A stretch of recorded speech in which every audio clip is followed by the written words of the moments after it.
notícias sem jeito nenhum, enquanto dou por mim a reconhecer que há uns anos era um potencial psicopata. Gosto, ora viste? Malta, este fim de semana estive a trabalhar horas a fio a compilar material antigo do Homem que Mordeu o Cão, porque na primavera vai sair um volume que concentra em si as histórias dos livros antigos do cão, escritas pelo Nuno Marco de fins dos anos 90, princípios dos anos 2000, mas comentadas pelo Nuno Marco de hoje.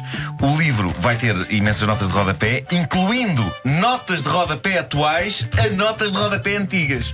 Reparem bem como é que isto é. Eu acho que isso são demasiados Nunos Marcos. Vai ser uma experiência chama-se demente. esquizofrenia. Vai ser É uma demente. matriosca de cães. Mas demente está a ser o processo de dialogar com o Marco antigo, porque não é só dialogar, a questão é que eu às vezes quero bater-lhe. Porque o Marco Antigo era uma besta. Eu quero dar um par de chapadas no Marco Antigo. O que está ali a passar naquele livro é um diálogo entre duas entidades diferentes. Eu não lia aquelas coisas há anos e agora que as leio, edições antigas do Homem que Mordeu o Cão, eu chego a algumas conclusões. Uma delas, eu tenho algum medo do Marco de 1997. Eu dei por mim a ler histórias do Homem que Mordeu o Cão daquela altura. Eu não sei se tens consciência disso, Pedro Ribeiro, mas eu a dada altura, eu tenho que vos confessar isto. Aquilo lê-se não tanto como uma compilação espirituosa de histórias bizarras, mas às tantas eu sentia que estava a ler desabafos de um potencial serial killer. Há coisas que eu disse naquela altura que são tão inquietantes que não me espantaria se eu as estivesse a ler escritas na parede de um casebre abandonado com fezes. Que imagem, que É imagem. estranhíssimo. As coisas que nós dizíamos. Mas tu é que estavas com fezes ou o casebre abandonado é que estava? O casebre abandonado estava com fezes na parede, mas das minhas próprias. Ainda por cima, Nuno, eu lembro-me bem, tu não tinhas uma voz tão grave. Ainda falavas um bocadinho assim. O que torna tudo ainda O que mais torna tudo perturbante. ainda mais. É Torna verdade, tudo é ainda mais verdade, é perturbante. verdade. Mas as coisas que nós dizíamos, Pedro Ribeiro. Eram péssimas. Eu penso que daqui a um tempo, sei se eram quando ouvires algumas eram as só- emissões de agora, também vais pensar. Se calhar. Tu em 2025 vais ter uma voz grossíssima. Se calhar vai ser assim. Vais ter um velhote de voz cavernosa. Mas a minha ideia inicial ao relançar os textos dos livros antigos do cão era não lhes tocar e servir às pessoas como era o Homem que Mordeu o Cão naquela altura. Só que eu tive de mexer, no sentido de mandar alguns para o lixo. Mas não é por parecer um psicopata nesses, é porque são, como dizer, muito maus. Não quer dizer que os que ficaram sejam bons, mas pelo menos nesses eu meti comentários meus atuais a dizer: este tipo era parvo! Referindo-me a mim próprio. Claro. Muito bem. Pronto, vai ser um livro muito de grande conflito interno. Comprem. Bom, uma adenda à história da primeira edição sobre a senhora que decidiu leiloar um ovo de galinha perfeitamente esférico. Há que dizer que ela decidiu que o dinheiro do leilão será entregue a entidades ligadas à pesquisa e ao tratamento da fibrose cística. A grande questão é: epá, ninguém quer um ovo esférico, pois não. Eu acho que a intenção da senhora é boa, mas até ao momento ela conseguiu 30 euros. Então, olha, bem bom. Porque a pessoa compra aquilo e diz: já viste um ovo esférico. E depois assim, o que é que eu faço aqui agora? O que é que eu faço com isto? Vamos almoçar. Mas pronto, boa sorte para a senhora. Ora bem, há sites de encontros românticos, milhões de homens e mulheres usam-nos todos os dias, mas a verdade é que esses sites são oceanos de gente em que ninguém é verdadeiramente especial e toda a gente está a concorrer com toda a gente. E foi isso que fez um americano, Brandon Scott Wolf, criar um novíssimo site de encontros online com um novo conceito e um novo espírito. O site aceita toda a espécie de mulheres, mas apenas um homem. Quem? Ele. Este é um site de encontros em que são inscritas várias mulheres e um homem, que é ele. Ele construiu um site de encontros baseado nos sites comerciais de encontros, onde ele é o único candidato ao amor. Eu acho que isso é um ovo de Colombo. Como é que nenhum homem se lembrou disto antes? O site chama-se datebrandonscottwolf.com e anuncia-se como o site número 1 de encontros com Brandon Scott Wolf. Pois, isso será, de facto. Eu avisei que isto hoje são notícias de caca. Mas é muito giro ser o número 1. E termino falando de Verónica Hernandes, que é uma senhora de Dallas.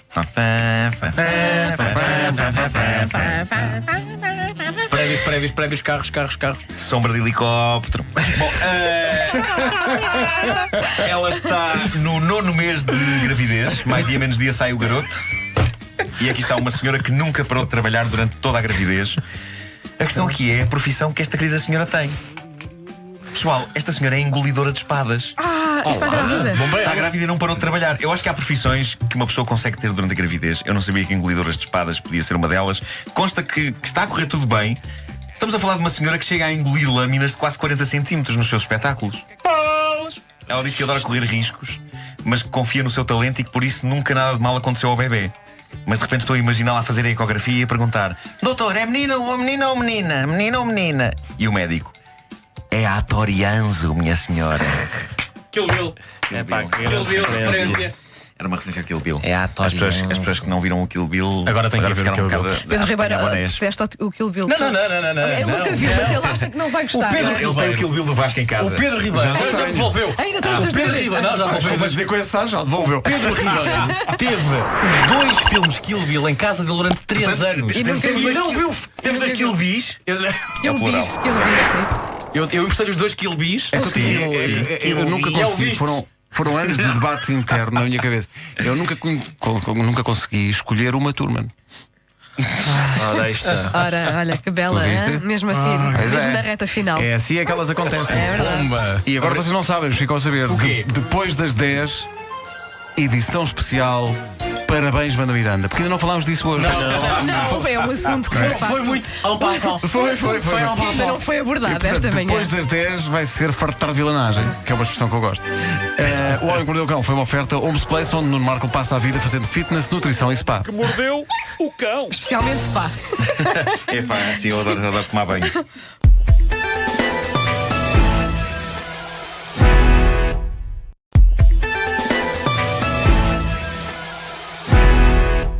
Título deste episódio: A Vingança Serve-se Amarela. O homem que mordeu o cão. É um título que soa bem, não é? Pelo menos chama a atenção. Sim. Sim. Há casos da vida real que, na sua essência, são menos engraçados do que pedaços cintilantes de conversa que têm lá dentro. E esta é uma notícia que tem, para mim, uma das citações mais extraordinárias dos últimos tempos. É uma frase maravilhosa que a protagonista deste escândalo diz a dada altura com extrema naturalidade. Isto passou-se no Dubai. Um casal deu emprego a uma senhora da Indonésia, recém-chegada ao Dubai. Eles contrataram-na como empregada da limpeza. A senhora em questão, 36 anos de idade, diz que sempre sentiu mais apoio e simpatia por parte do homem do que da mulher daquele casal. A mulher, pelo contrário, tratava-a mal, insultava, e a empregada de limpeza começou a perder a paciência. O trabalho dava-lhe muito jeito, mas um ser humano tem limites de paciência quando está continuamente a ser insultado, e ela diz que a mulher gritava com ela a toda a hora por nenhuma razão especial. E é aqui que vem a grande citação desta notícia retirada das atas do tribunal, que é o momento em que a empregada de limpeza indonésia explica aquele preciso instante em que decidiu fazer aquilo que a levou a ser presa e a estar agora a ser julgada. Ela disse, com desarmante naturalidade: então, quando telefonei para a minha família e me queixei a eles sugeriram que eu urinasse na água de beber da senhora, o que fiz. Isso é muito serviçais, mas tirando a parte do bolo. É número 1. E o bolo era número 2. O que é que será pior? 2. Achas? Eu acho que número Temos 2 aqui é um pior. dilema. O 2 é pior. Mas eu gosto. A família dá sempre bons conselhos a uma pessoa. Como é que será que se chega a isto? Urina-lhe na água dela beber. Bom, a empregada de limpeza fez disto uma missão. De acordo com o que foi dito em tribunal, ela levou a cabo esta operação 3 vezes. E parece que só à terceira vez é que a patroa se apercebeu de algo estranho. Eram 9h30 da noite e a patroa reparou que a água que ia beber não estava inteiramente transparente e não quis bebê-la. Ela confrontou a empregada com isto. A empregada disse que não fazia ideia de qual era o problema. A patroa decidiu esperar pelo marido para lhe contar. Diz o marido, que é médico: percebi logo que a água tinha pelo cheiro. Pá, não há nada como um médico para cheirar um líquido e decretar: é urina, é urina. É o tipo de coisa que escapa completamente a todos aqueles de nós que não somos médicos. Eu ainda me lembro quando eu disse ao médico do meu filho: senhor doutor, temos aqui um problema. O Pedro, quando vai à casa de banho, expele um líquido transparente amarelo que creio tratar-se de limonada. E o médico diz: não, não é normal, é urina. Acho que eles têm treino nisso, pá. Às vezes até na rua, não é? Ali em becos escuros, eu começo a cheirar qualquer coisa e eu digo: se eu fosse médico, eu saberia o que cheira este. É isso, e não sendo. E olha, não sei o que é. O marido foi então verificar as câmaras de segurança que eles têm instaladas por toda a casa. Uma delas captou então a empregada, quase em flagrante delito, saindo da casa de banho com um objeto e depois despejando o conteúdo do referido objeto na água. O marido diz aqui outra coisa notável, que foi: quando constatei que ela tinha feito isto 3 dias seguidos, aí chamei a polícia.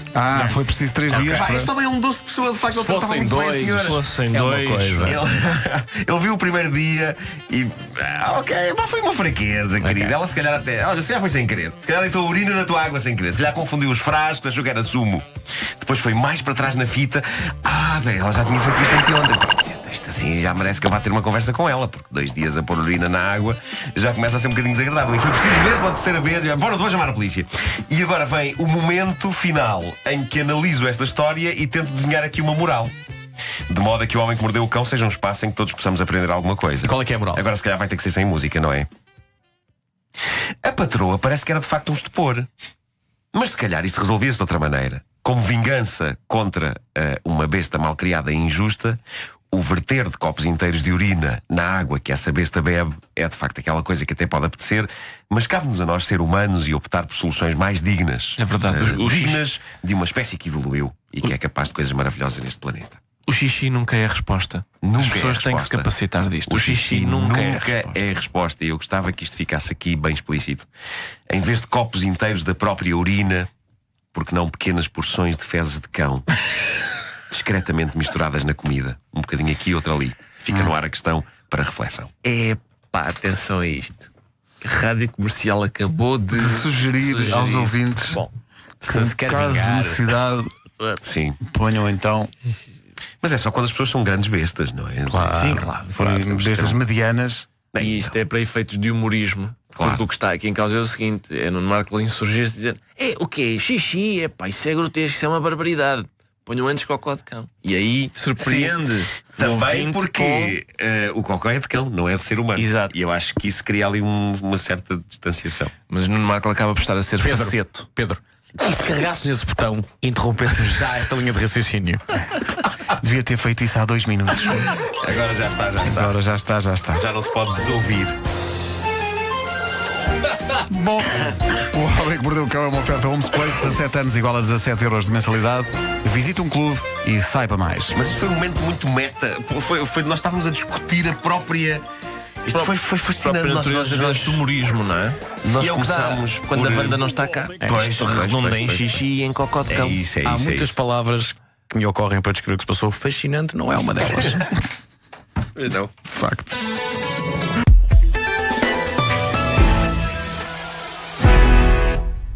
O meu caro amigo Bruno Nogueira já definiu com bastante precisão. Eu sou, e passo a citar as palavras dele, um heliporto de chalupas. Eu não tenho dúvidas de que se eu tivesse recorrido a apps quando estava solteiro, é provável que por esta altura ou não estivesse vivo, ou então faltava-me para aí um membro. Não sei qual, nem quero pensar. Sei que uma das partes do meu corpo era um coto. Uma mão Uma mão humana! Epá, caramba, pessoas que escrevem português sem comer letras hoje em dia, eu acho que é capaz de ser das coisas mais sedutoras de sempre, não é? Tu és contra isso e reduz palavras, não acho bem. beijos BJS? BJS, óbvio que é E fim de ridículo. semana? Epá, FDS sim, não sim. aceitas. Mas olha, só para esclarecer, FDS é fim de semana. É fim de semana. Há pessoas que estão às vezes chateadas e querem dizer um palavrão E metem- escrevem FDS. FDS. Não, Sim, aí sim, é sim, FDX. Isso é uma vergonha! Eu... Fim de semana! Lá está, eu sou o tipo que nunca usou uma abreviatura da vida e que escreve mensagens como se estivesse a escrever diálogos num argumento, não é? Eu dou tudo. Nunca escreveste uma abreviatura na vida? Não, nunca escrevi um PQ em vez de um porquê. Já vamos examinar o nosso grupo. A ver. Vai ser apanhado. Juro que não. Temos provas. Já falamos. Temos Pois é. provas. Calar essa boca. Vamos prender-te. Epá, eu não estava em mim quando o fiz. Não sei o que Já pode ter não, vamos acontecido. confrontar-te com a realidade dos factos. Vou irritar com isto. direito a ficar calado. Oh, Marco, não digas coisas. Manuel Cardoso assinala e bem que tu terás escrito e várias vezes com um cacete, em vez de escrever com um cacete. Vera Não, Fernandes é um- assinala e bem que o menino diz boas histórias, vou usar na segunda, e a segunda é um 2 e um A. Mensagem tua. Não consigo estoqueo em vez de knockout. Pois é. E quando o menino Nuno Marco usa a expressão ó faz favor, em vez de se faz favor. Uma coisa que eu tenho notado em posts e reels feitos por variadas mulheres nas redes sociais é que, não sei se já repararam nisto, mas o corpo de ginásio está a ficar fora de moda. Homens obcecados em ter corpo de ginásio parece que já não é uma cena. Já não é uma cena. O que faz de mim um visionário. Sim. Há quantos anos é que o Marco não diz? A sério, acredita em mim, apontar pelo próprio, isto é o que vai ser a cena. Eu arrisco dizer Isto é o futuro. foi o primeiro. Sim. Quem é que tem 2 dedos e vai ser charmoso? Este gajo.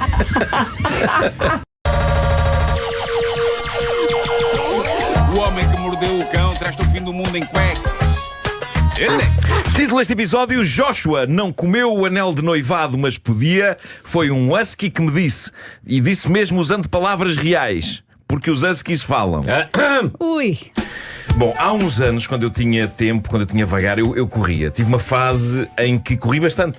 Embora, ao contrário de outras pessoas que correm, tipo a Vera, eu nunca tenha adorado correr. Eu falava com muita gente que corria e que me dizia: ei, a correr é tão maravilhoso e tão libertador, não é? E eu respondia: aham. E depois não é só isso. Eu considero que uma das grandes desvantagens de correr é o quê? Cansar. Correr cansa. Mas depois é bom. Mas se calhar é. Mas eu sei que tenho que mexer. Mas se calhar tenho que mexer a fazer outra coisa que não correr. Dito isto, eu acho que finalmente encontrei uma história verdadeiramente inspiradora e que quase me está a fazer reconsiderar a minha relação com o correr, que é a história inspiradora de Joshua, 10 anos de idade. Decorria uma meia maratona em Terra Nova e Labrador, no Canadá. Toda a gente a correr, até que de repente toda a gente constata que, correndo com o mesmo ritmo e o mesmo empenho que toda a gente ali, firme ao lado das pessoas, estava Joshua, super concentrado. E afinal, quem é Joshua? Joshua é um bode. É um bode que estava na sua vidinha numa quinta. Aí é um bode runner. Vê aquela malta toda a passar à porta a correr. E aparentemente ele pensou: pá, não é má ideia isto. Não, pensou, é para ir. E então de repente os atletas constatam que ao lado deles, ordeiramente e seguindo todo o percurso da maratona, vai um bode. Ai, adoro. Super direitinho e concentrado. O Joshua é um dos animais de uma senhora chamada Heidi Taylor, a dona da quinta, e temendo que o Joshua se perdesse, ela foi atrás dele. Mas ela quis dar uma alegria ao seu querido bode, porque percebeu que ele queria de facto participar naquele evento desportivo. Então ela pega no Joshua, mete-o no carro e leva-o de carro até aí a uns 250 metros da meta. Põe o Joshua de novo no percurso da maratona e lá vai ele de novo super direitinho, cruza a meta. Muito bom. E recebe a medalha. E recebe uma medalha de participação. Claro, merece. E Espetacular. o bode está super feliz com a medalha. E eu penso: se este bode pode, o Nuninho pode. Porque se o bode pode, tu também podes. Epá, é inspirador. E vai ser muito slogan agora. Queremos o bode nos Jogos Olímpicos. Queremos, sim, senhor. Bom, e agora, história extremamente romântica que não podia ser mais contemporânea, porque fala sobre um anel de noivado, um lindo anel de noivado que uma jovem de 27 anos recebeu do namorado, seu companheiro de vida há 3 anos. Ela não estava à espera, ele surpreendeu-a, fez a coisa com tudo que ela tinha direito, pôs um joelho no chão quando lhe perguntou: casas comigo? E ela ficou super feliz, disse que sim, lindíssimo. Vejamos o que ela conta no Reddit. Ela diz: gostei mesmo do anel, mal o vi. Os meus amigos, a minha família, todos acharam que era absolutamente espantoso. É um anel oval, tem como que pequenos diamantes à volta. E eu perguntei ao meu namorado onde tinha ele descoberto um anel tão lindo. Ele disse-me apenas que tinha conseguido um belo negócio e eu nunca mais pensei nisso. Até ontem, estávamos na cama e eu perguntei-lhe, só por curiosidade, se aquilo eram diamantes a sério ou moiçanita. Eu tenho que fazer uma pausa aqui na história. Eu não fazia ideia do que era isto. O que é moiçanita? Moiçanita. Achei desagradável que existe uma pedra preciosa usada em anéis de noivado cujo nome inclui lá dentro a palavra sanita. E que as moa. E que as moa. Moiçanitas. É um gajo que é muito chato com conversas com sanitário. É pá, aquele tipo de sanita. Mas ele vai desabafar com as sanitas. Mas muito chato. A sanita já não pode ouvir. Já não pode, é chato, chateá-las. Sim. Pode ser muito sanitas. Bom, eu fui então aprender o que era isto e descobri que é um mineral composto por carboneto de silício. Raramente se encontra na natureza. A versão sintética é a mais comum e é frequentemente usada para simular diamantes. Bom, ela quando perguntou isto, há que dizer que ela não estava a ser esquisita. Ela estava mesmo curiosa. E ele respondeu que na verdade não fazia ideia, mas que ia tentar saber. Então ele saca do telemóvel e ela constata, não sem algum espanto e horror, que o namorado tinha acabado de abrir a app da famosa loja de baratezas Temu. Valha-me Deus, valha-me Deus. E depois de um silêncio algo desconfortável, ela decide perguntar: querido, tu compraste o meu anel de noivado na Temu? Do lado dele, silêncio.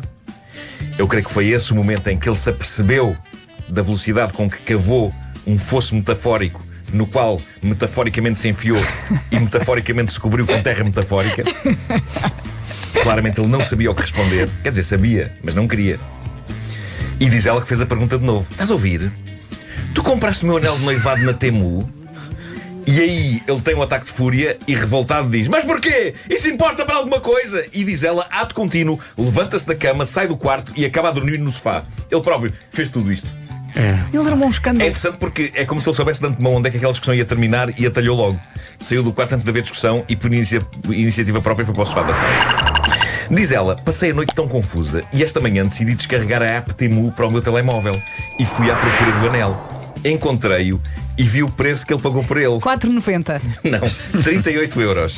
Eu diria que para a loja Temu, 38 euros já é upa-upa. É imenso. Já é upa-upa, mas para um anel de noivado, efetivamente é deprimente. É que é tudo mau. Não só a natureza de pechisbeck daquilo, mais uma semana ou duas e aquilo deve começar a descascar tudo. E os, abrir aspas, diamantes moissanitas, fechar aspas, tiro as aspas do moissanita, ponho só nos diamantes. Aquilo vai acabar por cair tudo. Mas pronto, não só essa natureza de pechisbeck, mas a total e completa ausência do mais pequeno live de trabalho e empenho para escolher e comprar aquilo. Ele abriu uma app. Ele não quis Toma saber. lá 38 euros com o cartão de crédito e daí a uns dias estava na caixa do correio. Está feito. Bom, queres casar comigo? E com esse valor podia ter comprado uma coisa mais simples e Não, bonita. mas ele diz: é o que temo. Deve ser a origem do nome, não é? É o que temo. É o que temo. Sim, sim, de certeza absoluta. Não. Também há outra origem que é quando se percebe onde é que se vem, o que é que a malta diz? Eu temo o pior. É possível. É verdade. Diz ela, ele ganha bem, ele faz cerca de 200 mil por ano. Fona! E sinto que podia ter investido num anel um bocadinho melhor que o da Temu. Eu Marco, nunca quis um anel de dezenas de milhares, diz ela, mas nunca pensei receber um de 38 euros. é que isso muda completamente aqui a perspectiva da coisa. O rapaz ganha quanto por ano? 200 mil. É uma besta. Pois é. Só dá para comprar 600 mil destes anéis. Se ele fosse um rapaz Agora. com, olha lá, um saláriozinho assim baixinho, até poderia entender. Sim, claro. Ou se Mas tivesse aqui trata-se de uma besta. Exato. Agora, Tá bem, mas não- mas As pessoas mais ricas são as mais poupadas também. Também não, mas não foi à Claire's. Pois foi. Ai, que ele sabe. Sim, senhor. Eu sei. Domina a Deves bijuteria. passar lá a vida com a Garmin. É que tu não tens filhas. Epá. A Claire's. Qual é a melhor loja do shopping? Bem, avança. Ok. Bom, eu devo dizer que esta jovem, no entanto, é uma otimista e ela diz que a dada altura meteu na cabeça que se isto que ele estava a fazer seria um teste. Era isso. Na volta, era um teste dele para ver como reagiria ela a um anel de noivado da Temu. Eu lamento ser o portador desta notícia, mas eu acho que, de modo geral, nós homens não temos essa capacidade de ser tão sofisticados. Vou aqui fazer um teste. Não. Eu acho que este Zé Maria Pincel, pura e simplesmente, não se esforçou. E ainda assim, ela seguiu aquela linha de raciocínio, foi ter com ele e disse: então o que é que se passa? Diz-me lá a sério, queres-me dizer alguma coisa? Estavas a testar-me? Era. Ela disse que isto ainda fez pior porque ele explodiu de novo. Um teste? Mas que tipo de pessoa achas que eu sou? Por quem me tomas? Por um aldrabão? Um mentiroso? Já percebi a baixa consideração que tens por mim. O que é uma frase incrível de ser dita por alguém que achou que ia celebrar a união entre ele e a mulher da sua vida com um anel de 38 euros da Temu. Mas basicamente ele virou aquilo para ele, fez-se de vítima em toda esta situação e perante isto ela diz que ainda tentou fazer as pazes, disse-lhe: desculpa, eu tenho que perceber se ainda me amas e de onde vem esta tensão toda. E ela diz que ele respondeu que sim, que queria muito casar com ela, que estava farto desta discussão e que ela escolhesse um anel e o comprasse com o dinheiro dela, que é... O quê? E que o resto eram águas passadas. E de um momento para o outro, diz ela, voltou a ficar todo espirituoso e a cantarolar pela casa. E diz ela, isso em vez de apaziguar, está a enervá-la muito. E ela quer passar o resto da vida dela com esta pessoa? Pronto, ela começou a fazer contas de cabeça. Foi tipo, mas espera aí, eu tive de pedir desculpa, ele disse-me que estava farto da conversa e que comprasse um anel com o meu dinheiro. E depois de ser eu a pedir desculpa já ficou todo contentinho. Então ela termina esta mensagem com uma espécie de epifania. Ela diz: eu não creio que consiga lidar com a ideia de casar com uma pessoa assim. Exato, vai ser Mas é assim incrível, para sempre. Como em 3 anos ela nunca descobriu isto, não é? Mal ela sabe que ele está a preparar um cruzeiro de lua de mel no Trancão. Num bote. Mas é sempre giro ver os comentários das pessoas no Reddit. Alguém diz: é interessante como o anel da Temu acaba por não ser o assunto principal Claro. desta história, mas sim a incapacidade do namorado de ter uma discussão sustentada sobre o assunto, optando pela autovitimização, que é a maior red flag de todas. Mal sabe ela que o plano B do anel era um filipino. Para Filipinos e verás. Outra pessoa diz: ele diz águas passadas como se todo poderoso e magnânimo ele a perdoasse por ela não estar feliz É um com o anel de noivado de manipulador. caca. A lata do tipo. Eu espero que ela perceba o quão pouco, diz esta pessoa. Apetece-me quão chamar-lhe pouco- nomes. Posso? Podes. Pode. o Não quão posso. pouco ela vale para ele e o quanto ela precisa de ter mais respeito por si mesma e amor próprio para saber que merece melhor do que este pancrácio. O texto original em inglês não dizia pancrácio. Não. Pus. Não. Não era Packers? Não. Eu sei que já é tarde, mas queria só terminar submetendo o Vasco, provedor cético de animais que eu acho que falam a este Husky. Está num Instagram chamado Insta Husky. Eu tenho de vos dizer, eu adoro Huskies. Não sei se aguentava tê-los, porque sendo super queridos, são muito ruidosos. Uivam por tudo e por nada. Eu adoro vê-los a uivar, só que no Instagram. Não sei se adoraria tê-los a uivar na minha casa. Além disso, eu acho que eles tentam mesmo falar. E eu sinto que este som vai mudar a vossa opinião. Antes mesmo de ouvir o som, dá já a resposta, Vasco. Não. Can you say hello? Good boy. Can you say how are you? Good boy. Can you say I love you? Oh wow, what a good boy. Here's a treat. Can you say thank you? Good boy.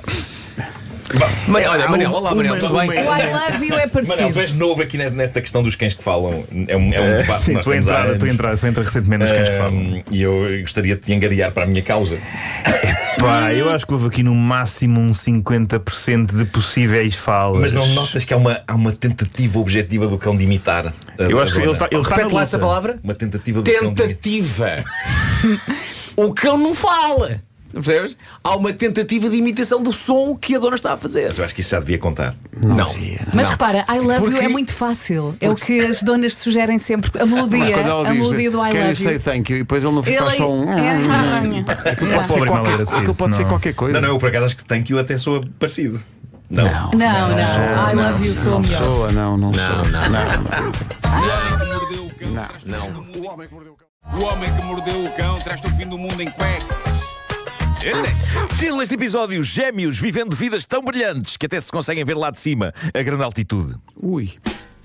Bom, antes de mais, vou pedir aos alunos que abram os Instagrams no meu mais recente post. Tu já viste, não é? Vou fazer isso outra vez. Aquilo é bastante misterioso, não revela nada, não é? Sim. Eu pus há pouco a questão: o que de acho vem a ser isto?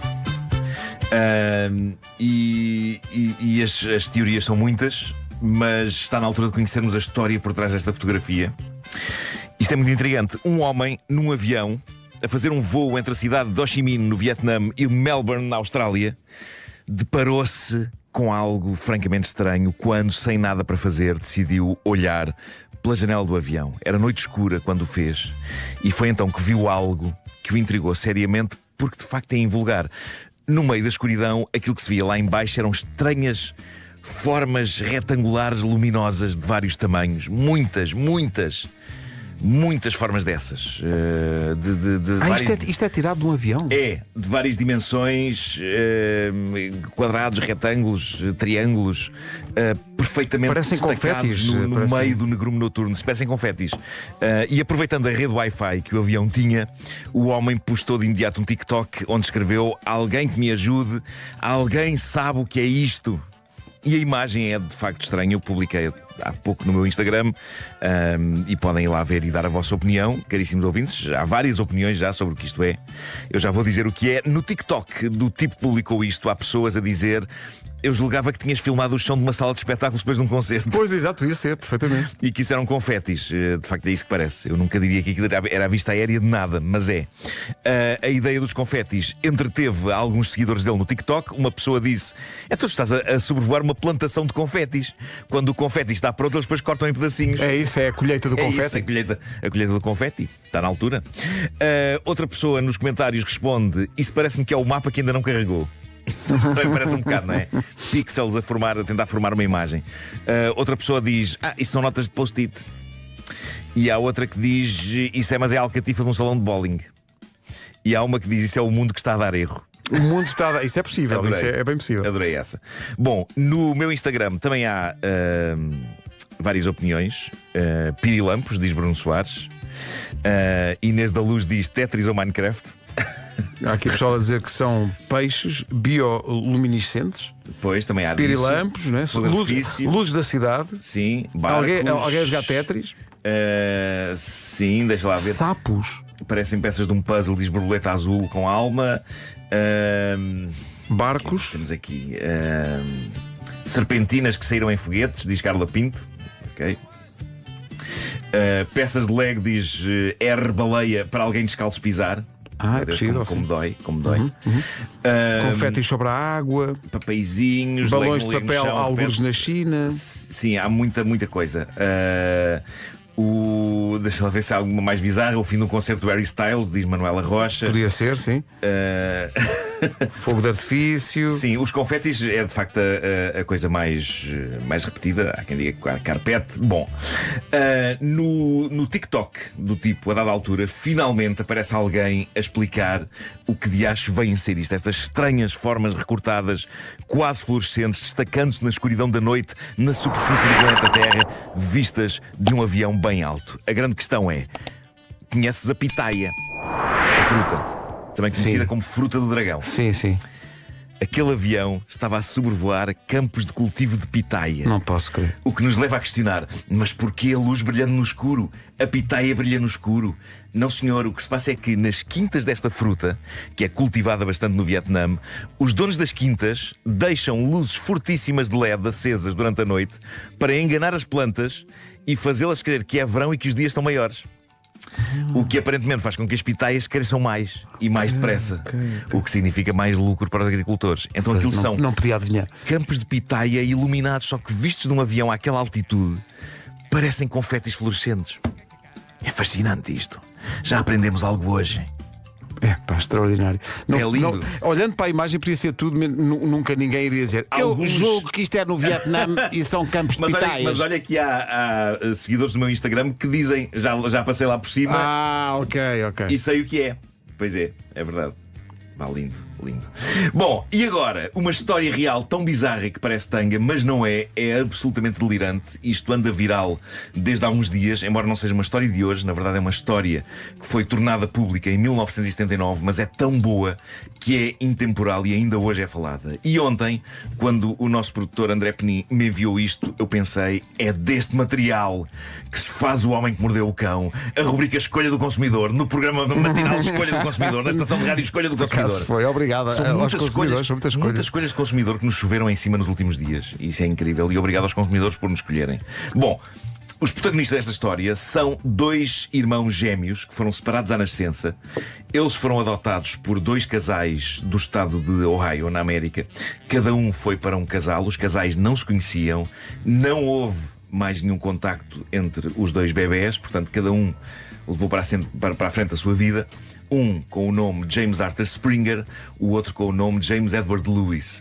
Em fevereiro de 1979, tinham eles 39 anos de idade.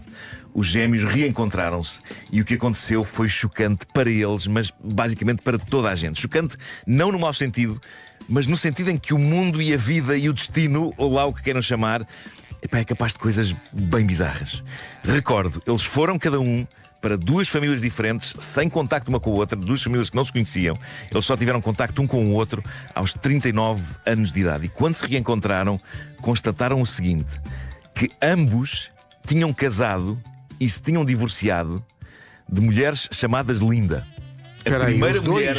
A primeira mulher de cada um deles chamava-se Linda. Ok. Separaram-se dessa. Portanto, ambos dedicaram a música dos Roupa Nova, Linda, só você me fascina. Linda, sim. Separaram-se da Linda e casaram pela segunda vez, ambos com mulheres chamadas Betty. Espera aí. A primeira mulher de ambos chamava-se Linda, a segunda mulher chamava-se Betty. Aconteceu aos dois. Ok. Mas isto ainda é só a ponta do iceberg. James Springer teve um filho. Aliás, teve mais, mas batizou o primeiro filho com o nome James Allen. O outro gêmeo, James Lewis, batizou o primeiro filho com o nome James Allen. Mas espera, eles não tinham contacto nenhum durante... nenhum um com o outro. Isso é incrível. Depois, ambos foram parar a famílias que já tinham filhos, portanto tinham irmãos adotados. O irmão de Springer chamava-se Larry, o irmão de Lewis chamava-se Larry. Espera aí. Na infância, ambos tiveram cães. Os cães de cada um deles chamavam-se Toy. Há várias coisas. Para já, Toy. ocorre-me as pessoas que têm como trabalho escrever novelas e a quem muitas vezes diz: isso na Muito vida forçado. real, muito forçado. Ponham os olhos nesta Está a história. vida real a acontecer. Separados por 112 km, ambos os irmãos estudaram para polícias, ambos trabalharam em part-time como auxiliares de xerife, cada um na sua cidade. E faziam férias na mesma praia da Flórida, St. Petersburg, para onde iam e vinham num Chevrolet. Peraí. Isso é tão Isto é incrível. E nunca se encontraram? Não, encontraram-se finalmente aos 39 anos, que foi quando perceberam todas estas coincidências. E quando finalmente se conheceram, perceberam que conseguiam acabar as frases um do outro e usavam o mesmo tipo de calão e sofriam de enxaquecas aparentemente sincronizadas e com o mesmo nível de intensidade. E os irmãos acabaram estudados por cientistas, embora todos os cientistas tenham ficado demasiado embasbacados para conseguir explicar algumas coincidências. Porque uma coisa, ok, é as dores de cabeça, que é estranho, mas se calhar, pronto, têm os dois a mesma genética. Mas a outra é como de acho explica a ciência que ambos tenham casado com lindas e depois com Bettys. E tenham dado o mesmo nome. E toys, cães toys. E como explica a ciência que ambos tivessem irmãos adotivos chamados Larry.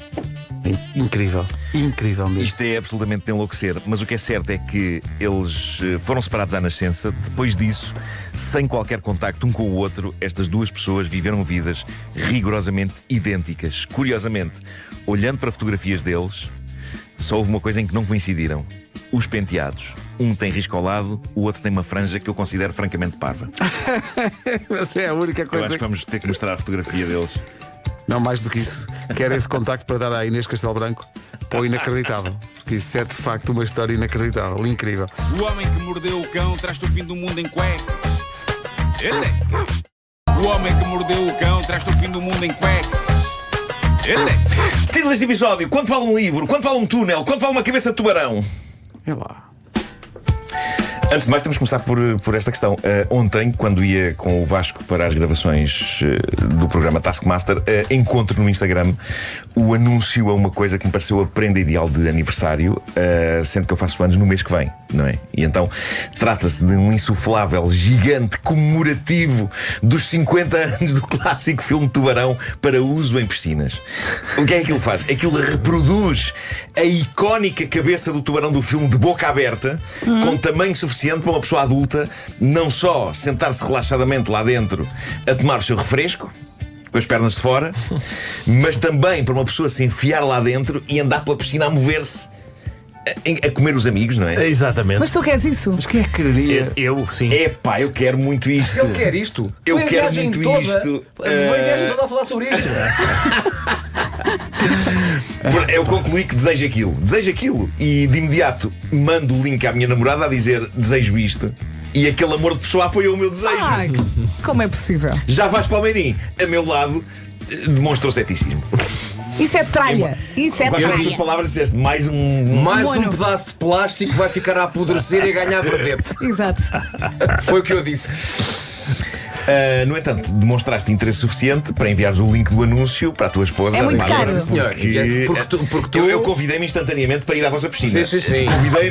Convidei-me para ir à piscina deles. Mal consiga deitar as mãos a uma cabeça de tubarão insuflável. que nas palavras da minha mulher não tem dimensões suficientes para o tamanho da cabeça do tubarão. Nós constatámos que ele talvez não caiba de facto, na piscina. Mas é incrível a epifania que eu tive. Eu nunca desejei tanto um insuflável na vida. Eu fiquei doido com aquilo. O Marco, a gente faz uma vaquinha para o tubarão. Querem avançar mais ou menos? Que ideia? Tu já sabes o preço que viste, não é? Não? Espera aí, 130. Mais alguém quer avançar? Não me digas que é assim Mas uma peraí, coisa não falámos da questão exorbitante. do preço, é muito caro. Não. Não, tudo o que seja mais de 20 paus não Já me pode. parece. Não, mas é grande, é Custa mais de 100. 50 euros. Não. Não é 100 euros. Olha, Não, pá. vês? Dos mais bem gastos. Pá, adoro aquilo, o que é que eu ia dizer? Adoro aquilo. Mas olha, aquilo encontra-se numa loja oficial Não, eu já da sabia aquilo produtora do na Amazon, tubarão. mas- Ou é na Amazon? Sim, Ok. acho que está aí por todo Por lado. 100 euros tem de incluir um senhor que sopra para insuflar aquilo que sempre Pois tu é, quiseres. pois é. Está lá. claro, Há essa questão claro, também, não é? Mas está lá escrito fácil de encher. Diz eu. Mas não sei fácil, se será quem é que acabou define se é Não é que fácil? a boca. Não sei se é que a boca é como uma bomba. Bom, corria o ano de 1997. Ficou cansado. Bom, mas É que eu fiquei muito entusiasmado. Pois foi. Eu fiquei muito entusiasmado com aquilo. Epá, eu vi aquilo. Eu depois já mostro. Vamos pensar nisso. Corria o ano de 1997. Um garoto inglês de 10 anos, com as 11 libras que tinha no bolso, adquire um livro juvenil que lhe parece giro. E o livro em questão é Harry Potter e a Pedra Filosofal. Tinha acabado de sair, começava a haver uma certa onda à volta do livro, e depois de ler avidamente o livro, o garoto arrumou-o numa estante no quarto dele e lá ficou a ganhar pó. Tal como o Vasco acha que a cabeça de um tubarão insuflável irá ganhar pó na minha casa. Há uns dias, os pais do garoto, que hoje é um indivíduo de 38 anos, com o seu trabalho, com a sua vida, obviamente já a viver fora da casa dos pais. Quer dizer, isso obviamente, mas há pessoas de 38 anos a viver com os pais. É verdade. Remédio, não é? Os pais dele preparavam-se para a sua mudança de casa e estavam a arrumar coisas em caixotes, a ver o que é para ficar, o que é para deitar fora ou para dar, e encontram um livro. E perguntam ao filho: queres o teu primeiro livro do Harry Potter? E ele disse: ok. Mas atenção que ele disse ok, é um ok algo calculista, porque não foi um ok de que lindo, quero muito guardar este objeto tão especial para mim, que me diz tanto sobre a minha infância. Não, o que ele fez de seguida foi uma pesquisa na internet, porque tinha ouvido dizer que algumas raras edições do primeiro livro do Harry Potter andavam a ser vendidas por pipas de massa. E é então que ele descobre que a sua edição de Harry Potter e da Pedra Filosofal, 28 anos, arrumada numa estante do seu quarto de infância e juventude na casa dos pais, é só uma das primeiras 500 que foram impressas com uma série de gralhas. Por exemplo, na página 53, na lista dos objetos que o Harry precisa para ter aulas em Hogwarts, uma varinha mágica aparece 2 vezes na lista. O nome da autora, em vez de J.K. Rowling, aparece como Joanne Rowling. E na contracapa, a palavra philosopher tem um O em falta. Está philosopher. Estes detalhes, aliados ao facto de ter feito parte da primeiríssima fornada daquele que se tornaria num dos livros mais vendidos e mais famosos do mundo, tornavam esta edição numa potencial fortuna. E o homem então decide levar a sua cópia do primeiro livro do Harry Potter à casa de leilões londrina Bonhams. E os senhores de lá, com os olhinhos a brilhar, dizem: ouça, ouça! Isto é coisa para lhe render entre 30 e 40 mil libras. 40 mil libras, para terem uma ideia, é perto de 47 mil euros. O tipo fica super feliz e aceita então que eles levem o livro a leilão. Malta, a edição de Harry Potter e a Pedra Filosofal que este tipo em pequenito comprou com as suas 11 singelas libras que tinha no bolso, acabou por lhe render agora há dias em leilão 56.280 libras, mais de 66 mil euros. Eu só quero dizer que eu tenho lá em casa uma aventura em Évora Monte. Mas com repara, algumas gralhazinhas. Pois repara que isto não acontece com mais nenhum produto. Não. O produto está mal, então vale mais. Olha, eu tenho um carro que só anda para a esquerda. Vale então, muito! Vamos leiloar isso? Dizem os tipos da casa de leilões que, algures no mundo neste momento, há pessoas na posse de edições destas e que não fazem ideia que têm uma pipa de massa numa estante. Eles dizem: isto é como um bilhete dourado da fábrica de chocolate do Willy Wonka. Eles dizem também que há muita gente esperançosa que a edição que tem em casa seja uma destas e que a maior parte das vezes cabe a estes senhores da casa de leilões desiludir as pessoas dizendo: essa não é a primeira edição com gralhas. Não é das más. Não é das más. Mas atenção, apesar de 66 mil euros ser de facto uma pipa de massa por um livro, há que dizer que ainda podia ter valido mais. Neste caso contou o facto do livro estar usado e manuseado, não é? Foi lido por um gaiato de 10 anos. Até devia ter ranho seco. Ele andou com tudo por todo lado, andou com aquilo por todo lado. Ranho seco. Há que dizer que em junho de 2022 2 irmãs inglesas venderam a sua primeira edição de Harry Potter e a Pedra Filosofal em bom estado por chorudos 259 mil euros. E ainda há o caso da pessoa do Texas, que em dezembro de 2021, que Natal teve esta pessoa este ano, em dezembro de 2021 vendeu uma primeira edição do primeiro livro de Harry Potter por 417 mil euros. Resolveu a vida. Tem dinheiro. E o primeiro livro do Homem que Mordeu o Cão à venda no OLX por €1. Mas se calhar não passou ainda tempo suficiente. Sim. E repara, tem Quando erros. se trata de uma obra tão ou mais influente que o Harry Potter. É tão perfeita que não tem gralhas. Não havendo gralhas, ninguém quer. Pois não. Quem te manda fazer tudo tão perfeitinho? Bom, à tua imagem. Para terminar, disse: bom, lá está. Cruzei-me com esta história há pouco no Instagram. Uma das minhas coisas favoritas, ainda hoje, é desenhos animados dos Looney Tunes. Em agosto, aliás, vai estrear uma longa-metragem dos Looney Tunes, em cuja versão portuguesa eu dou voz. Chama-se Daffy e Porky Salvam o Mundo. Deu muita alegria e orgulho fazer aquilo. Mas dentro do universo Looney Tunes, uma das minhas coisas favoritas é a eterna saga do coiote atrás do Roadrunner. A inabalável persistência e esperança daquele coiote que só quer comer. Ele só quer comer. É impressionante. Há quem olhe para aquele coiote como um vilão. Mas eu acho isso é discutível. O Roadrunner, também conhecido como Bip Bip, é uma ave que não é uma mega ave. Não é mega ave. Não. É uma ave cuja velocidade o fará sempre escapar às mandíbulas e ao estômago do coiote. É uma velhaca ave. É uma velhaca ave. É sádica. É sádica. E como o Roadrunner sabe que conseguirá sempre fugir, a perversa e velhaca ave dá-se ao luxo de provocar o esfomeado mamífero. Que só quer pipis. Que só quer que ele quer. Ele só quer pipis, quem o pode censurar? Por seu lado, o coiote tem uma infindável coleção de métodos para apanhar o Roadrunner, não é? Falham todos, mas são sempre incríveis. E um dos meus métodos favoritos é o famoso túnel pintado numa rocha. Grande clássico. E a ideia do coiote quando faz isso é que o Roadrunner acha que aquilo é um túnel a sério, não é? Avança por ali dentro, bate com toda a força na rocha e ele vai lá apanhá-lo e comê-lo. Nunca acontece, porque o Roadrunner invariavelmente entra pelo túnel pintado adentro como se fosse um túnel real. E o coiote primeiro fica espantado e depois avança também ele contra o túnel, mas bate com toda a força contra a rocha, porque só o Roadrunner é que consegue atravessar aquilo. Porquê é que lembraste essa história? Pois bem, algures na América, alguém pintou um túnel seguindo a rigorosa estética do coiote num muro por baixo de uma ponte. Está incrível.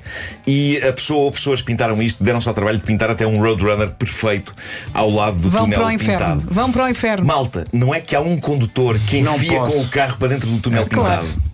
Spoiler, não entrou por ele como Roadrunner. Não, aconteceu o mesmo com o coiote. Felizmente para o condutor não ia a grande velocidade, mas a parte da frente do carro ficou toda amachucada. E agora a polícia anda atrás de quem pintou o túnel, porque o túnel passou a ser considerado uma ameaça para os automobilistas. Sobretudo diria eu para automobilistas parvos, não é? Acho que em princípio vê-se que é uma pintura ou não. Mas se calhar a pessoa não via muito bem. Está bem feito, está bem feito. A pessoa não podia não ver muito bem. Mas eu adoro pensar que houve um tipo que olhou para aquilo e pensou: onde é que este túnel irá dar? Bem! E vá lá, não morreu. Vai dar à oficina. Mas isso podia ter corrido muito Pois, pior. imagina que o homem morria. Pois é. Olha, esta semana temos sugestões literárias FNAC a dobrar. E hoje temos o quê? Ora, temos, com as férias escolares a arrancar, há uma missão importante que é entreter os mais pequenos. Nada melhor do que os livros para isso, desde histórias encantadoras a livros de colorir, livros de apoio e de atividades que estimulam a criatividade. A FNAC tem opções para todas as idades e gostos, com propostas que fazem as crianças divertir-se enquanto aprendem. Ideais para levar em viagem, ocupar as manhãs em casa ou até dar uma pausa nos ecrãs, que é muito importante. Passe por uma livraria FNAC ou visite FNAC.pt e descubra os livros perfeitos para tornar estas férias ainda mais divertidas. A FNAC apoia o Homem que Mordeu o Cão e a SEAT também.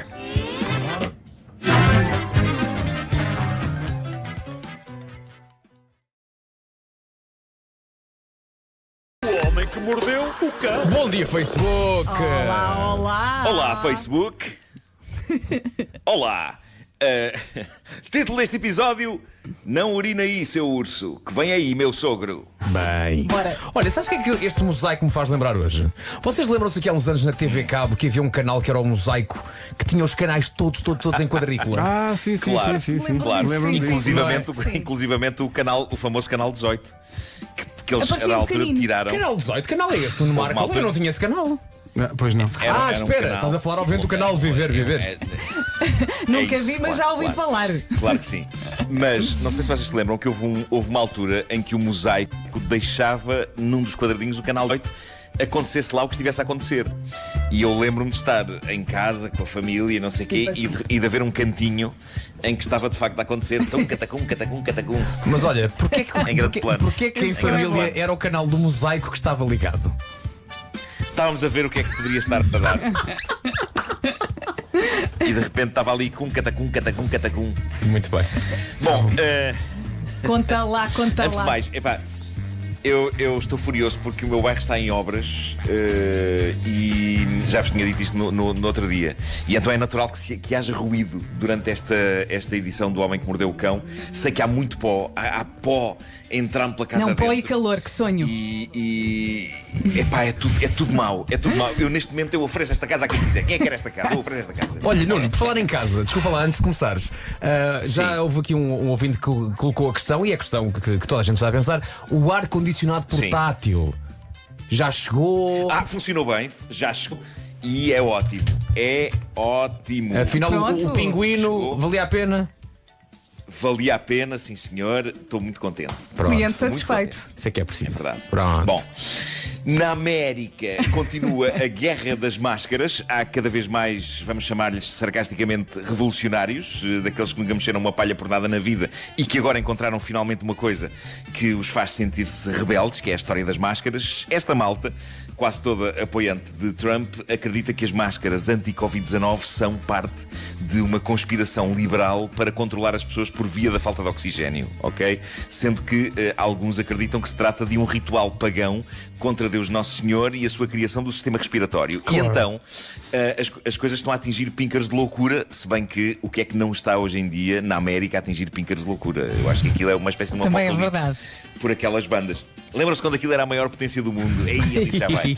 Bom, mas pronto, este fim de semana, num sítio da América chamado Roseville, numa loja de telemóveis, num shopping, um grupo de 3 pessoas entrou numa altercação com o pessoal da loja porque recusavam-se a usar máscara. Aquelas pessoas não queriam usar máscaras e o pessoal da loja disse: tem que usar, senão tem que se ir embora. E a coisa começou a azedar e os empregados decidiram ligar para a polícia, para o 911, o número das urgências lá na América, e aquilo que se ouve na chamada é extraordinário. Ouve-se primeiro a pessoa a dizer: há aqui umas pessoas que se recusam a sair e recusam-se a usar máscaras, já lhes foi pedido várias vezes e recusam, e agora a senhora desse grupo está a baixar as calças e exatamente está a urinar dentro da loja. Está a urinar dentro da loja.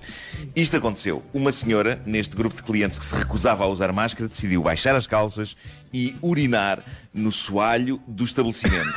É neste ponto que estamos na América. É neste ponto que estamos. Agora é um sítio onde as pessoas que votaram no tipo que está à frente dos destinos da nação se sentem autorizadas para urinar no chão de lojas que lhes peçam para fazer uma coisa que elas não querem fazer, que é usar máscara para não perdigotar eventual coronavírus para cima dos outros. Perdigotar? Eu juro. Belo verbo, Marco. Perdigotar. Eu sou ótimo a inventar verbos. Acho que este não existe. Não creio. Mas eu juro, eu não percebo esta embirração com as máscaras, mas sei que também há cá malta assim. É um bocado chato, sobretudo com o calor. Mas ainda assim eu acho que há coisas mais chatas, tipo entalar os testículos numa gaveta. Sim, isso é um bocadinho chato. Dizem eu acho que dói.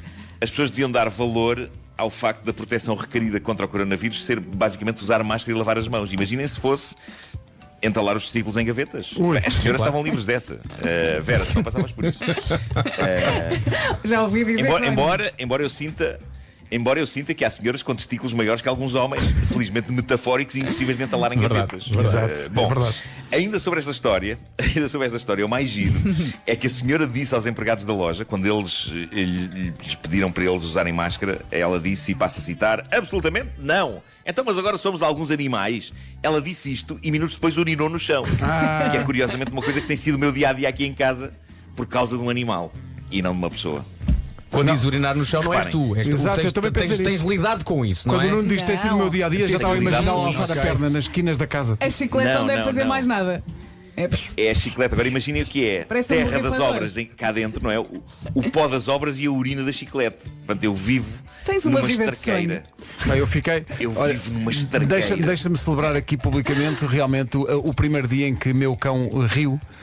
Alça a perna pela primeira vez. Em vez de fazer xixi à cachorro, ele ainda não tinha percebido. O meu cão está um homem. É um homem. Sim, senhor. É isso, cresceu. Bom, também na América chega uma história mais interessante sobre animais do que esta da senhora que urinou. Animais a sério, ok? Não esta senhora mijona. Isto aconteceu é como a uva. É como mijona. É o regresso de uma tendência que estava fortíssima há uns tempos no Homem que Mordeu o Cão, agora voltou a acontecer com grande espetacularidade. O que se passou foi isto: era manhã cedo, no fim de semana. David Chernovsky, habitante do Colorado, estava na cama quando ouviu uma tremenda barulheira na cozinha, e a maneira como ele reagiu mostra que de facto nós temos uma vida santa quando nos queixamos, por exemplo, de mosquitos. Reparem no que ele pensou de acordo com a notícia. Ele diz o seguinte: fiquei deitado na cama a pensar, espero mesmo que isto não seja um urso. Achei que talvez fosse, mas assim que avancei para a cozinha, dei por mim a desejar que não fosse. Ou seja, o Colorado é aquele tipo de sítio em que as pessoas, quando ouvem ruído em casa, quando estão na cama, desejam ardentemente que seja só um bandido. Sim, exato. Ai, meu Deus. O alívio que deve ser para estas pessoas quando está um Zé Maria Pincel encapuçado na cozinha. Pronto. Bem, mas viver com esse stress. Que susto, senhor com um revólver. Que susto. Pensei que fosse um urso. É verdade. Bom, isto passou-se, ele finalmente desta escada chega à cozinha e dá de caras com um enorme urso preto, para aí com uns 200 quilos, a remexer no frigorífico. E em redor do urso havia gavetas abertas e caídas no chão, objetos espalhados por todo o lado, o caos. Diz a notícia que o senhor conseguiu manter-se separado do urso pelo balcão da cozinha, que era daqueles tipo ilha, e ele diz que tentou obrigar o urso a dirigir-se para a garagem, de modo a acabar por ir para a rua. Eu gosto de imaginar que ele tentou fazer isto explicando ao urso, não é? Olha, eu pedi-lhe que se dirigisse para essa porta da garagem, se faz favor, atrás de si, senhor urso. Sem estragar nada. O que é certo é que, sem estragar nada, de acordo com a notícia, o método teve sucesso, o urso acabou por sair para a garagem, enquanto Dave supervisionava tudo com a devida distância. Mas olha que esse senhor também deve ter feito xixi no chão. Com o susto. É capaz. Se bem que eles já estão habituados, repara, isto é uma coisa que é bastante comum naquela zona. Mas há que dizer neste ponto que não é só o coronavírus que pede distanciamento, não é? Gigantescos ursos pretos também. Convém distanciamento social deles. Dito isto, ao chegar à garagem e quando tudo parecia correr bem, o urso assusta-se com a última coisa com que eu esperava que ele se assustasse. O urso é que se assusta. Com aquela cordinha. Epá, aquela cordinha pendurada na porta da garagem, o penduricalho para abrir a porta da garagem, sabem? Sim. Assusta-se com isso e o que é que faz o urso? Em pânico, volta para dentro da casa. Não! E o Dave a ver tudo com a devida distância e preocupado que o urso subisse as escadas até ao quarto onde os seus gêmeos de 12 anos de idade dormiam. A dada altura, o Dave teve a coragem de enfrentar o urso. Diz que ficou frente a frente com ele. Parece que houve uns segundos de tensão em que nada aconteceu, tipo filme de cowboys. Ao que o urso acabou por quebrar o silêncio. Como? Diz o Dave, deu-me uma chapada na cara que me mandou ao chão. E atenção, uma chapada de urso, é? Olha que querido. Atenção. Ele explica, na entrevista que deu à CNN, ele explica que, isto para quem não sabe, ao contrário do que parece, as patas dos ursos não são suaves e almofadadas. Não é como o puff, não é como o pu. Não, a partir daqui, com cortes e unhadas na cara que iam levando um olho, ele entrou em modo vale tudo e diz que desatou aos gritos com o urso para o expulsar de casa e que, incrivelmente, isso resultou. Resultou. O urso acabou por sair da casa devido aos gritos do homem. Claramente um urso que não gostava de peixeirada. Mas olha, diz uma coisa, pronto. Foram gritos derivados da chapada ou foram só gritos a dizer, sai daqui para fora, Sr. Urso? Não, sabes que eu acho que foi desespero, já foi tipo, e o urso, assim não, assim vou-me embora. Assim não é maneira de falar com ninguém. Bom, agora a questão é, como é que o urso entrou? Isto vai ao encontro daquela coisa americana que nós vemos muito nos filmes, que é, eles não trancam as portas. Pois. Sobretudo as das traseiras, costumam ter puxadores daqueles da alavanca. Por isso, o urso simplesmente pousou a pata no puxador e abriu a porta e entrou. Que é uma coisa que a minha cadela Flor faz, há que dizer. A minha cadela Flor abre portas com este método. Eles sabem que os ursos podem entrar e não trancam as portas. Essa é a mensagem, não é? Estão a pedi-las. Se há ursos na zona, olha, tranca a porta. São quase 9. Mas tenho uma última história de família sacada à maravilha, que é a página Tifu, a página dos embaraços mundiais do Reddit. Adoro. Peraí, temos de perguntar ao Paulo Rico se o Paulo Rico deixa que tu contes a história já no horário dele. Paulo, pode ser? Pode ficar. Paulo, por Deus, por favor. Até às 10. Temos uma hora, Marco. Está combinado. Então aguenta aí sentadinho, Paulo. Aguenta aí sentadinho. Bom, diz a senhora diz o seguinte: isto é muito ridículo, mas o meu noivo e eu fomos à terra do meu pai para o visitar. Isto ia ser a primeira vez que eu iria estar com o pai dele. E por isso eu queria provocar uma boa impressão. Já gosto. Provocar boa impressão ao futuro sogro. Claro. Convém sublinhar, diz ela, que pretendíamos fazer-lhe uma surpresa. Ele não sabia que íamos. Sucede que, afinal, os pais do meu noivo estavam fora da cidade por um dia e por isso tivemos de ficar uma noite num hotel ao pé da casa deles. Então o meu noivo, sendo o homem que é, disse ao pai que íamos lá e para o pai dele me surpreender a mim. Ele achou que isso seria uma boa reviravolta, provocar-me um sustozido. Portanto, havia aqui duas surpresas em choque, não é? De repente, eles não estão, e então ele disse ao pai, não, passas lá pelo hotel e conheces e não sei o quê. Bom, então essa noite, por volta das 7 da tarde, diz ela, eu e o meu noivo estávamos a ver TV, quando eu noto que o puxador da porta do quarto começa a girar. E não era um urso. Era o que eu ia dizer, urso. O puxador da porta começa a girar. Diz ela, o meu noivo tinha destrancado a porta antes disto e não havia necessidade de uma chave. De imediato pus-me em sentido e olhei para o meu noivo, que claramente estava a fingir que não estava a reparar no puxador. E eu digo-lhe, olha para aquilo. E ele fingiu estar preocupado. Eu avanço para a porta, porque não estava a pensar, e vejo este homem gigantesco com uma grande barba. Um homem que parecia que me podia tocar com um dedo e fazer-me cair. O homem abre os braços e eu pensei que me queria bater. E é então que levanto com toda a força ao meu joelho contra seus testículos. Mas com muita, muita força. E o homem solta o grito mais rendo, mais gutural de sempre. Eu olho para o meu noivo e ele está de boca aberta em completo choque. Sim, eu acabara de dar uma joelhada com toda a força entre as pernas do pai dele, do meu futuro sogro. Que grande primeira impressão. E diz ela escreveu isto pouco depois disto acontecer, e ela diz: neste momento ele está sentado na cama do nosso quarto, com um pacote de gelo entre as pernas, ainda não conseguiu articular nenhuma palavra, por estar em profunda dor. Os olhares que ele me lança parecem querer dizer-me que está furioso e que eu sou uma psicopata, e eu agora desejo enterrar-me na areia, diz ela. Que imagino. Pá, pensem, filho, anda cá, lembrem-se do dia em que conheceram. Eu no fundo estou com pena de todos. Os vossos sogros, ok?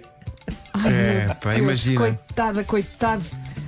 Imagina. Mas a história que esta família vai ter para contar o resto da vida. Também não sabemos se vão ficar juntos, não é? Deixa ver. Nem toda a família conseguirá contar a história. Um dos elementos da família terá dificuldade em proferir alguma palavra. Mas está ali, não é? Para sempre. Está ali. Claro Coitado. que sim. Bem, que história. Comercial.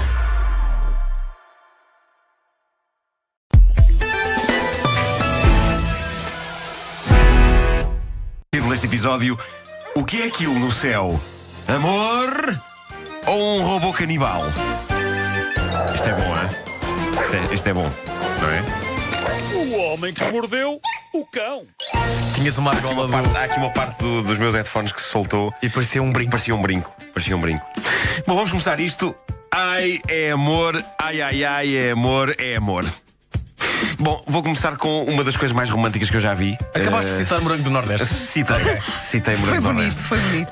Mas não citaste a minha parte favorita. Qual? Apesar de colher as batatas da terra, é verdade. Pois é. Por esta mulher vou até para a guerra. Pois é. Isso é romântico. Isso é romântico. E a TV rural ao mesmo tempo. Nunca uma canção bonita teve o seu momento TV rural. É verdade, é. Pois é. Sobre cultivo de batatas. E o mildio. Disseste uma canção bonita. Disse. Okay. Sim. Isto aconteceu em Melbourne, na Austrália. Uma coisa é uma pessoa comprar uma mensagem num daqueles aviões que tem uma faixa e que andam ali às voltas com a faixa. Aliás, quem vive na linha de Cascais conhece o avião que passa dizendo coisas do género: Noite dos 80s na discoteca Bauhaus. Sim. Clássico. Anda muito por ali. Quando me casei com a minha querida esposa Ana Galvão, eu cheguei a contactar uma empresa destas que passeia mensagens em aviões, só que falei com eles muito em cima da hora e acabou por não ser possível. Mas só isto de mensagens em aviões já tem espetacularidade. Eu acho que ia ser fantástico. Agora, o que o rapaz fez por uma rapariga em Melbourne, na Austrália, é todo um outro nível. Em vez de uma faixa, este tipo contratou um piloto que consegue escrever palavras no céu com fumo. É lá. Eu juro, eu julgava que isto de escrever no céu com fumo era só nos desenhos animados que apareciam. Não. Há fotografias disto, é impressionante. O piloto desenhou corações no céu e escreveu a mensagem Marie, marry me. Marie, casa comigo. Impressionante. Procurem fotos disto. Foi um show de incrível romantismo que levou muita gente, incluindo a própria Marie. E já agora, se fizerem a busca, Marie escreve-se M-A-R-E-E. A própria Marie e outras pessoas ficaram sem palavras, de cabeça no ar. Marie, casa comigo. Escrito em fumo no céu. E depois do show, Marie respondeu: não quero, disse ela. Não posso crer. Ela disse Mulher que não. insensível. Disse que não e acabou ali a questão. Acabou. Pronto. Lembram-se do filme Terminator? Aquilo tinha a premissa inquietante que as máquinas, os chamados rebôs, como ouvi uma vez uma senhora dizer ao neto numa loja de Toys R Us: queres um rebô?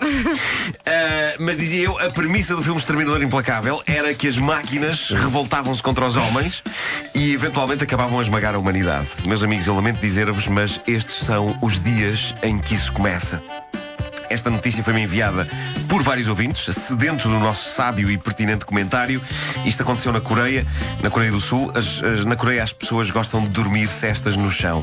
Não é bem no chão, mas é quase, é naqueles colchões rasos, rentes ao chão. E a protagonista desta história, uma senhora de 52 anos, decidiu dormir uma confortável cesta num colchão desses numa destas tardes. De repente acorda com dores horríveis na cabeça e percebeu rapidamente a razão. Antes de adormecer, a senhora tinha deixado a limpeza da casa a cargo de um daqueles aspiradores robôs que andam pelo chão a limpar tudo sozinhos e depois voltam para a base. É fascinante. Eu tenho um desses. Também eu. Mas agora vou passar a olhar para ele com outro respeito e temor. Nunca te aconteceu ficar preso, imagina, na subida para uma alcatifa? Sim, fica ali armado em parvo. Sim. É verdade. Fica ali armado em parvo. Fica. Vocês atribuem Vocês características estão- humanas, portanto, à máquina. Fica armado em Estão a parvo. falar de rumba, não é? Mas eu falo muito Eu falo como com eu. ela também, era isso que eu ia falo dizer. como eu Quando digo, ela diz. "Epá, aí já está! Não, aí ou, já está!" ou quando ela se queixa, rumbeiros alto battery. Que a pois miúda é, pois é. um inglês latino. Rumbeiros alto battery. Nunca apanhaste? Não, por acaso não Mas apanhaste. já outra vez, rapariga, ainda agora te carreguei. Coitadinha. E também lhe Portanto, digo, não giro. vais para aí, não vais para baixo desse móvel que ficas sempre aí presa. Mas para ti é feminino, é uma. Trata-la por menina. É uma a rumba. rumba, é uma rumba. Eu acho que eu trato por senhor. É o Senhor, rumba. é o teu rumba. É isso. Bom, o que se passou foi que estes aspiradores robôs, sim senhor, que são muito úteis, mas não em sociedades que acreditam que dormir no chão é fixe.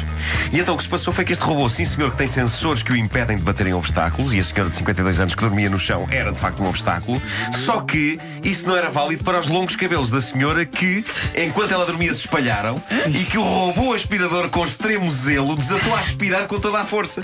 Ou seja, esta senhora acordou com dores de cabeça porque o estupor do robô aspirador estava basicamente a comer-lhe o cabelo à bruta, começando já mesmo a repuxar o couro cabeludo da senhora com selvageria. Essa notícia foi comentada ontem lá em casa, por acaso. A minha filha isto disse: Oh mãe, a rumba comeu o cabelo de uma senhora. A senhora percebeu-se que não conseguia lutar contra o robô e não teve outro remédio senão ligar para as urgências enquanto a máquina continuava. Meus amigos, nesta batalha insana entre homens e máquina foram necessárias equipas de vários bombeiros e de vários médicos para separar a senhora do robô. Depois de muita luta, e há fotografias arrepiantes do salvamento, conseguiram desmantelar o aspirador robô e salvar parte do cabelo da senhora, que mesmo assim perdeu muito, muito cabelo. E é assim que as coisas começam. Depois admirem-se que a seguir estão a fazer uma sopa na bimbi e levam uma chapada. Olha, viste? Quem é que tem isto? Canta Bahia. Canta Bahia. Pois é. As coisas. As coisas. O Homem que Mordeu o Cão foi uma oferta Homes Place, Zumba Fitness Party, uma prenda única, bilhetes online. Eu sabia que era ou os coisas ou os Canta Bahia.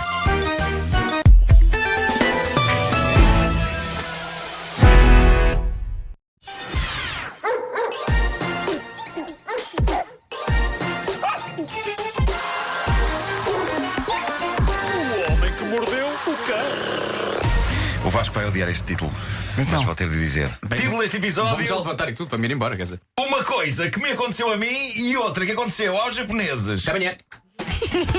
Eu sabia que ele ia gostar O disto. provedor de títulos do Homem que Sabia que Mordeu ele ia o Cão. gostar disto. Bom, É implacável. vamos. Olha, sabes uma coisa, não? Hoje é dia mundial da árvore. Sim. E nós queríamos passar Joel Branco, mas não temos a gravação. Por isso, A árvore é um amigo. Cá está, nem é preciso pedir. Que devemos bem tratar. Um amigo de verdade, tão fiel como a amizade. Que devemos cultivar. Cultivar, daí um duplo sentido. não sabes a Não me última lembrava frase. da última Devia ser frase. regar também. Não, é como a amizade. tem que se Devemos cultivar. bem regar. Regar. Bom, vamos às grandes inovações que fazem o mundo avançar. No Japão acaba de ser lançado um refrigerante revolucionário. Preparem-se porque presinto que é deste sabor que vocês estão à espera há anos, meus caros amigos. Então, Nuno. No Japão, obrigado pelo teu interesse, César. No Japão, o fabricante de refrigerantes Kimura Drink decidiu lançar no mercado o primeiro refrigerante gasoso com sabor a batatas fritas. A sério. Era só mesmo o que faltava, não é? Tanto, não era? Mais um daqueles produtos que eu imagino que tem queria anúncios com uma voz sexy no fim a dizer deliciosamente cancerígeno. A sério, gasosa com sabor a batatas fritas. Que mente criou isto? Eu digo-vos que mente criou isto. A mesma mente que criou há uns anos no Japão a primeira e felizmente ainda a única cola com sabor a enguia. Opa, não. Estás a gozar. Cola É elétrica. verdade. Adoro. É verdade. Isto é o tipo de coisa que a marca de refrigerantes Kimura Drink fabrica. Eu penso que qualquer coisa que venha a seguir, a cola com sabor a enguia, será normal. De repente, gasosa com sabor a batatas fritas, não me parece assim tão bizarro. É peanut. certo? Dos criadores. Não, Peanuts vai ser a próxima. Com sabor a Peanuts, sim. Bom, eu recordo que há uns anos, esta mesma marca, Kimura Drink, que não fabrica refrigerantes, mas também aperitivos, lançou no mercado uma variedade de batatas fritas com sabor a Coca-Cola. O conceito, dizem eles, é o de uma cena que pode acontecer numa festa de anos. Quando se entorna cola e ela cai em cima das batatas fritas, eles quiseram celebrar esse Mas acidente. por alguma razão ninguém come essa batata, não é? Quer dizer, Não, aparentemente no Japão eles comem. Eles comem tudo. Photo finish aos 92. Cala-te! E portanto eles criaram uma variedade de batatas fritas que honrasse essa situação de acidente de aniversário, só que sem o problema das batatas estarem ensopadas. Não, estas batatas sabem a batatas nas quais caiu Coca-Cola, mas mantêm a consistência estaladiça. E eu estou fascinado. Estou fascinado à distância porque não faço a mais pequena intenção de experimentar estes produtos. Fazes. Não. Eu tenho alguma dignidade, César. Dito isto, acho que talvez fosse interessante do alguma. Talvez fosse interessante Portugal levar novos mundos ao mundo e lançar no mercado internacional o primeiro refrigerante com sabor a cozida à portuguesa. Até tem um nome: Coca-Cozido. Ela. É de facto segunda-feira, não é? Coca-Cozido. Ele insiste nesse. Provavelmente uma pessoa consegue fazer isto em casa se pegar em sopa de cozido e a meter num copo misturada com água das pedras. Contra a sopa de cozido. Eu adoro sopa de cozido. E se for com água das pedras para dar o ar gasoso? Mas dentro da sopa? Sim, metes num copo e bebes e tens o refrigerante cozido. Mas não. Tinha que se dizer assim o nome do refrigerante? Coca-Cozido. Tinha que ser assim? Sim, tinha que ser assim. Não Faz um snack bar, olha, arrasmei este folhadinho. Não, mas não Coca-Cola. façam isso. E agora vou ter de me retratar publicamente por mau comportamento. Então. Não é retratar no sentido de fazer um retrato de mim mesmo, com pincel e tela, é retratar com C. Retractar, ok?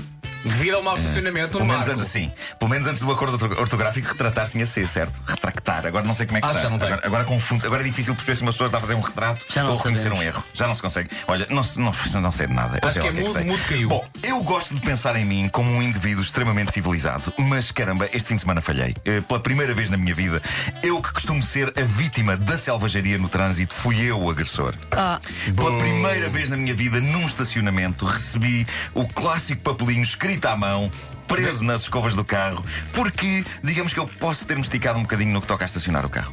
Eu verifiquei se não estava a ocupar o lugar do lado e não estava. Antes de mais, foi em que zona esse estacionamento? Só para eu ter não posso dizer e já te vou explicar porquê.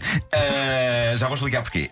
Eu verifiquei se não estava a ocupar o lugar do lado e não estava, mas eu tenho de admitir que eu talvez tenha estacionado o carro de maneira algo torta, o que pode ter complicado a abertura das portas do carro do lado.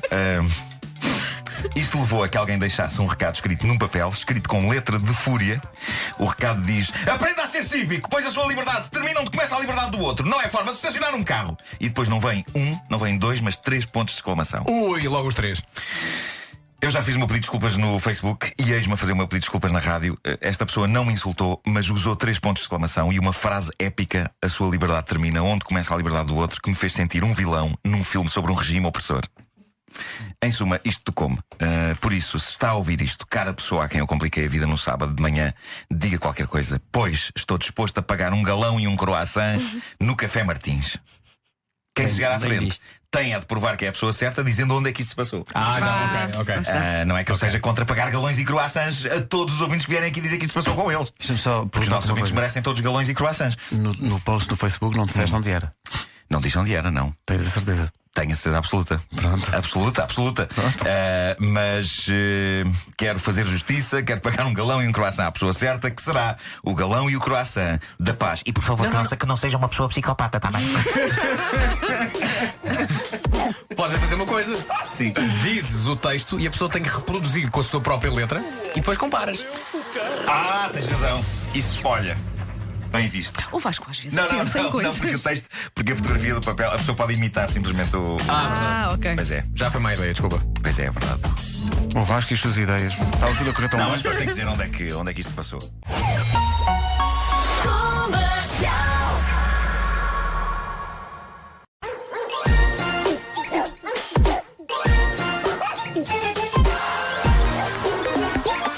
O homem que mordeu o cão. Título deste episódio: Coisas que enfurecem medianamente. E o herói das pizzas.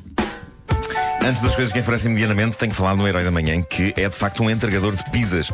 E esta história não é para rir, é só para louvar o quão espetacular foi este tipo. Isto passou-se na América, num sítio chamado Sheboygan County, que fica ali para o estado do Wisconsin.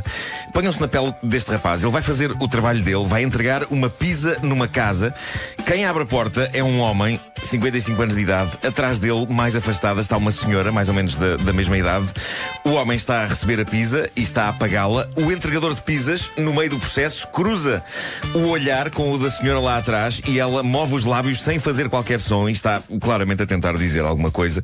O entregador de pizza, sem dar nas vistas, presta atenção e percebe o que ela está a tentar dizer, e o que ela está a tentar dizer é socorro.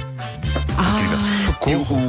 O entregador de pizzas demora um pouco mais a juntar o troco e vai olhando para a senhora vira a cara para ele e mostra que tem um olho negro e move de novo os lábios sem fazer som, chama a polícia. O entregador de pizzas despede-se do senhor, a porta fecha-se e ele chama imediatamente a polícia e a polícia chega e prende o tipo. Ele era namorado da senhora, não vivia ali, foi lá para discutir com ela, foi bater-lhe e esteve a mantê-la raptada dentro da própria casa. E eu creio que qualquer um de nós, estivesse na pele do entregador de pizzas, teria feito o mesmo, mas claro, a triste realidade é que nem toda a gente o faria, porque há inúmeros casos de violência doméstica em que pessoas próximas, tipo vizinhos, são cúmplices por causa daquela estupidez dura. Entre marido e mulher, não metas a colher! Felizmente Portugal há imensos casos assim. Não foi o que fez o entregador de pizza. Foi incrível. E foi um ótimo trabalho, porque o tipo era de facto um monstro. Vamos agora desanuviar falando de coisas mais divertidas. Como vocês sabem, que eu já disse, eu tenho passado bastante tempo no Reddit, na internet. Eu acho que aquilo para mim é a internet hoje em dia. O Reddit é o que? Explica lá para quem não sabe. O Reddit é um site, é assim um sistema de fóruns onde são abordados todos os temas e onde pessoas colocam assuntos realmente interessantes. Pessoas a colocar assuntos interessantes na internet? Ainda assim, também encontras muito lixo, obviamente. Sim, mas okay, se fores aos sítios certos, encontras coisas muito, muito interessantes. É lá que estão os tópicos e as conversas e tudo o que há de mais interessante. E eu descobri lá uma página de Reddit chamada Mildly Infuriating, que é um mimo. A tradução disto será coisas que enfurecem medianamente. Medianamente, sim. No fundo, isto tem o seu quê de sabem o que é que me irrita. Pois tem o seu quê. Mas é um repositório de situações chatinhas e eu revi-me em várias delas e gostava de partilhar e de dissecar convosco algumas das mais recentes que lá deixaram. A primeira que encontrei tem a ver com bolachas. Eu não sei se vocês consomem este tipo de bolacha, mas há esse determinado tipo de bolacha que é assim tipo água e sal, quadrada, que vem aos pares com um picotado no meio. Sim. Okay, que é um picotado não na embalagem, mas na própria bolagem. Exato. A bolacha é um retângulo que supostamente podemos partir em 2 quadrados graças a um picotado que existe no meio da bolacha. Há que dizer que eu nunca percebi qual é a ideia daquilo, porque a bolacha, quando está inteira, tem um formato que é um bocado comprido demais e quando está partido em 2 quadrados, os quadrados parecem pequenos demais. Não era melhor fazer logo uma bolacha de um tamanho normal e sem picotados? Mas não é essa a questão. Não é essa a questão, e eu já passei várias vezes por isto. É que quando parto a bolacha ao meio para ter 2 quadrados, ela boa parte das vezes não quebra pelo saqueiro do picotado. Não, quebra por outro sítio qualquer. Ou mais à esquerda ou mais à direita, e isso estraga-me o dia. E estraga a minha própria apreciação da bolacha. Pois é, porque ficas perturbado com aquilo e já não consegues desfrutar em pleno. É terrível, não é? Claro. É terrível. É horrível. És muito sensível a isso? És muito sensível às bolachas? Outro tópico, também vocês vão ser sensíveis a este. Este tópico também deixado no Reddit das coisas que enfurecem medianamente. Estamos a falar de lavatórios. Ok? Sim. E ainda há alguns destes em Portugal, lavatórios em que existem 2 torneiras separadas, uma de água fria e a outra de água quente. E eu nunca consegui perceber isto. Eu louvo e celebro o tipo ou a tipa que um dia olhou para aquilo e pensou: e se fosse possível misturar a fria e a quente numa coisa só, em vez de ter 2 torneiras separadas? E essa pessoa merece tudo. Agora, que ideia é esta das 2 torneiras, uma de cada lado do lavatório? Temos a fria deste lado, eu não me temos a quente do outro. Mas sim, e isso obriga a gastar mais água. Nas casas antigas são relíquias de uma era em que as pessoas olhavam para o lavatório como uma espécie de mini banheira que era para encher. Exato. Depois temperavas e lavavas a cara e o sovaco, não é? Obrigado por essa imagem. Lavavas o sovacame. É isso. Se têm isto em casa, hoje é o dia de trocar isso por uma torneira misturadora. E passa a lavar a axila. É magia pura. É? Sim, é o momento em que se passa do sovaco para a axila. É isso. Bom, alguém deixou nesta lista uma coisa que me devolve aos tempos de escola e que era de facto irritante. As argolas dos dossiês, quando, a dada altura do uso, já não fecham bem, já não encaixam. De modo a formar uma argola perfeita e uma das partes fica mais acima e a outra mais abaixo. Sim. Feita ilustração isso. de coisa que enfurece medianamente. Outra, companhias de aviação que sentam pessoas uma longe da outra para que as pessoas paguem para aí 10 euros extra para serem sentadas uma ao pé da outra. Ui. Isto não me enfurece medianamente, enfurece-me abertamente. Uma pessoa chega lá e pede para trocar. Ou companhias aéreas que juntam tantos bancos que tu sentas-te e as tuas pernas estão no banco de trás. É verdade, E não há espaço, não podem mexer-te, não. Enfim. Não, mas neste caso estamos a falar de determinadas companhias low cost cujo conceito é assim, o conceito da coisa é: você pode viajar pagando pouco, embora infeliz. Pagando mais e mais e mais, podemos conseguir dar-lhe uma viagem medianamente melhor. Ou seja, não podes escolher nada, não é? Não. Nada. É isso. Chegas lá, entras e vais. Outro assunto digno de debate nesta lista de situações que enfurecem medianamente: embalagens, esta é ótima, embalagens de shampoo e gel de banho que não se conseguem virar ao contrário. Contra. Felizmente, já há algumas variedades que têm a tampa sim, mas chata, por acaso não me enerva. E que permitem virar aquilo e ficar de pernas para o ar, assente na tampa, de modo a que o líquido fique perto da saída da embalagem.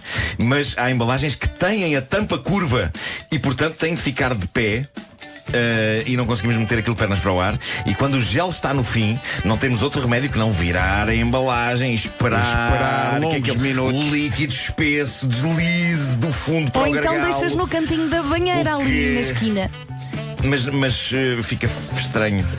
Está uma embalagem de pernas para o ar. Sim, mas é o que eu faço. Porque aquilo depois tem que vir lá do fundo. E é uma coisa que acontece a esta velocidade. Se os shampoos e os géis tivessem voz, era este o som que fariam a sair do fundo e a deslizar para o gargalo. É terrível. Portanto, já sabem, se têm algumas questões destas irritantes, medianamente irritantes, vão ao mildly infuriating no reddit.com. Essa coisa do gel, isso é bem verdade. Porque esta solução da Vera de encostares a embalagem eu não satisfaz. Isso, mas não satisfaz. Não satisfaz. Fica estranho, depois aquilo desliza. Eu gosto muito de um gel que começa por D e também tem um O. E agora continua. É o Do-Re-Mi. Olha, é o Do-Re-Mi. O gel Do-Re-Mi é excelente, considero excelente. E é bem redondinho. E então o que eu faço, porque eu adoro, e então não vou deixar de usar, é ponho ali no cantinho da banheira e fica sempre ali. Está mal. Ninguém mexe, ninguém Façam toca, a tampa direita, faz favor. Ou então usei sabonete, homem. Sabão macaco. O homem que mordeu o cão. Eu ainda não percebo bem o que é o sabão macaco. Há o sabão azul e branco, não é? O sabão macaco é qual? É aquele assim mais acastanhado? Não sei, eu não uso. Acho que é esse. Eu não uso. Senão passo a vida a jogar ao apanha-me se puderes e não. Estou fora. Comercial. O homem que mordeu o cão. Título deste episódio: escorpiões em cuecas no céu, vacas selvagens em terra. É lá. Ias gostar deste título? Nós achámos, estávamos aqui a comentar isso. Sim. Ricardo, não é? Ótimo. O tipo de título que tens andado a dar muito protagonismo às vacas. É verdade, já vamos falar sobre elas. Antes disso, coisas incríveis que acontecem a bordo de aviões. Para começar, temos este caso num voo doméstico da companhia aérea indonésia Lion Air. De repente, alguém descobriu dentro do compartimento das malas nada mais nada menos do que um escorpião de dimensões industriais. Mas estava dentro da mala? Estava dentro daquele do compartimento. Sei. Dimensões que era? Tamanho de coelhos? Para aí. Tamanho de um pequeno cão. Tamanho de um pônei. Vamos imaginar um escorpião desse também. Um escorpião tamanho de um pônei dentro do compartimento. Onde está Samuel L. Jackson quando precisamos dele? Claro. Eu estou certo que todos se lembrarão da maneira exemplar como ele lidou com um ataque de cobras num avião, nesse clássico do cinema, esse Casablanca dos filmes de répteis em voos de longo curso, chamado Snakes on a Plane. Melhor filme de sempre. We got to kill this snakes in this plane. Shakespeare.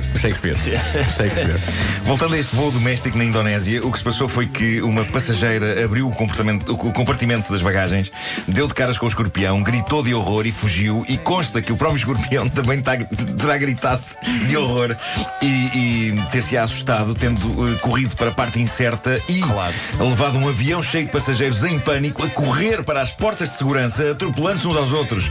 O que é uma imagem bizarra até eu explicar que de facto o avião já tinha aterrado na altura. As pessoas não estavam a correr, as pessoas não preferiam atirar-se de uma grande altura.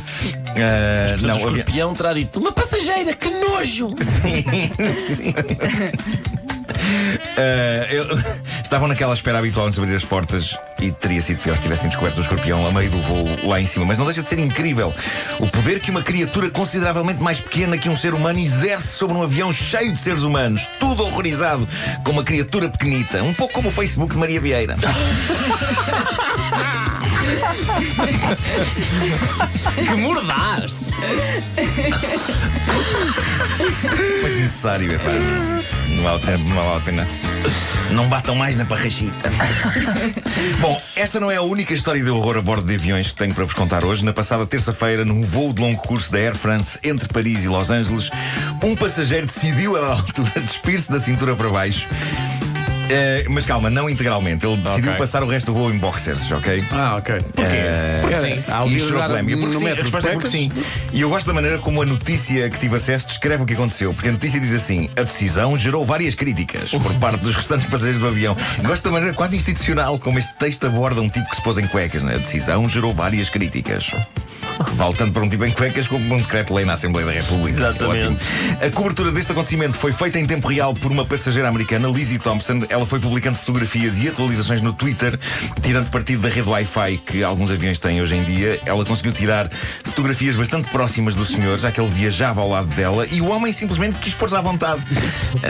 Enquanto pessoa que já fez voos muito longos, há um lado em mim que compreende o homem. De facto, se eu pudesse... Eu também o percebo. E ficou sossegado, não fez nada de mal. Não, simplesmente andou em cuecas em público. Ele malta que fica em meias, atenção. É verdade, mas repara, ele aqui começou por tirar as calças, depois daí a pouco tirou as meias também. Pumba. Tirou as meias.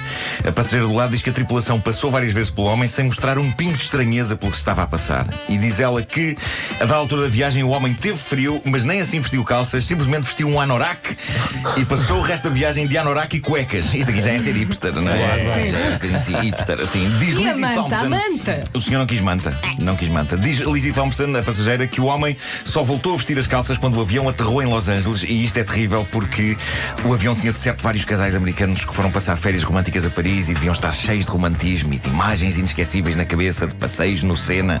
E no regresso a casa, durante umas 8 horas, há um tipo de anorak e cuecas a assegurar que essa é a imagem que fica desta viagem à cidade do amor e dos carros a arder. Bom, a história de hoje sobre gado vacum.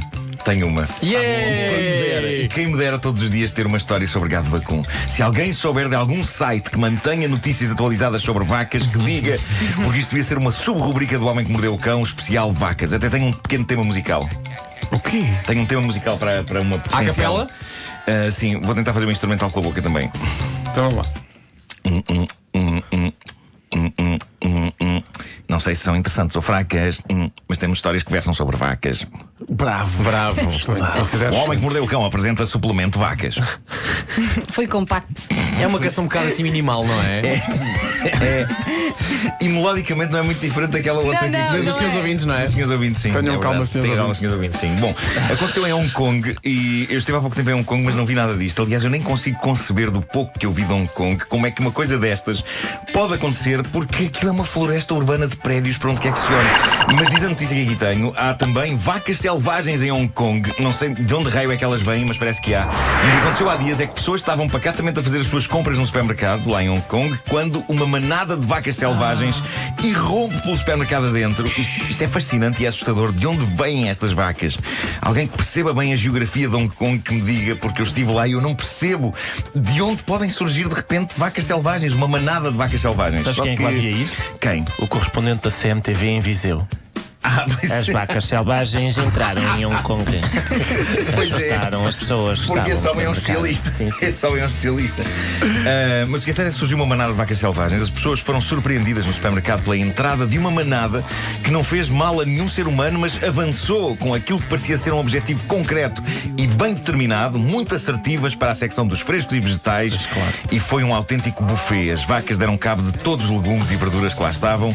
A custo, os empregados da loja lá conseguiram depois empurrar e convencer as vacas a sair. E assim uma espécie de um Tetris. Faz uma coisa.